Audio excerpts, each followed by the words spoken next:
18 જ્યોત ન્યૂઝમાં આપનું સ્વાગત છે।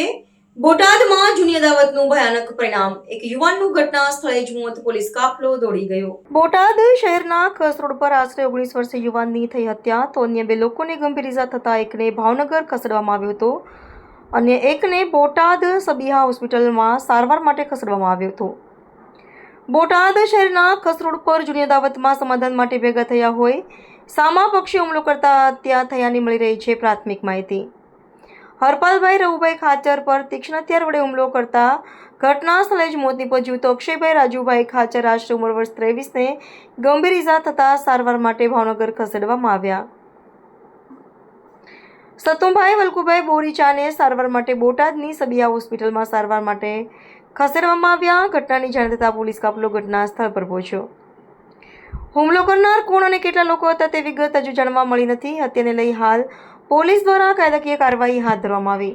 આજરોજ બોટાદ પોલીસ સ્ટેશનના એક ખસ રોડ ઉપર એક મર્ડરની બનાવ બન્યું હતું। એમાં કોઈ એવું વિષય લાગે છે કે કોઈ ઇન્સ્ટાગ્રામ ઉપર કોઈ આઈડીમાં આપણે એ લોકોએ રિક્વેસ્ટ મોકલી હશે, એટલે જે છોકરીના ઉપર રિક્વેસ્ટ મોકલી છે એમના છોકરા, એમના જે ભાઈ છે અને એમના મળતિયા બીજા માણસો છે, એમને આ જે છોકરા જેને રિક્વેસ્ટ મોકલી હતી અને એના જે સાથે બીજા છોકરા હતા એના ઉપર શક હતું, એના ઉપર કાંઈ એ લોકો સમાધાન કરવા ખસ રોડ ઉપર ગયા છે। ત્યાં એ સમાધાનમાં આવેલા ત્યારે એમને એક જે આ બીજા પક્ષના છે એ લોકોએ છરી મારીને એમાં એક માણસનું મર્ડર થયું છે, એક છોકરાનું, અને બે બીજા ઇન્જર્ડ થયા છે। અત્યારે જે બે ઇન્જર્ડ છે એ ડૉક્ટરના પ્રાથમિક તપાસના આધારે એટલે એ અત્યારે બંને ડેન્જરના બહાર છે અને એકની ડેથ થઈ છે। હત્યા કોણે કરી શકાય માહિતી?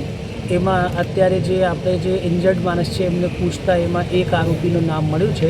એના સિવાય એ બીજા આરોપી ત્યાં હતા પણ એ એમના નામ જો ઓળખતા નથી, તો આપણે ટ્રાય કરી રહ્યા છે કે બીજા કોણ છે।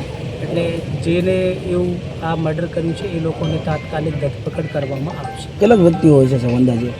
એમાં એ જે ભાઈ જે ઇન્જર્ડ છે એ બતાવે છે કે એમના સાથે 5 માણસો હતા, એટલે ટોટલ 5 માણસોનું એ બતાવે છે, પણ અત્યારે એ ઓળખી નહીં શકતા, અત્યારે એક જને ઓળખી શકે છે, એટલે બીજાને આપણે ઓળખીને અને પછી આપણે એમની ધરપકડ કરવામાં આવશે।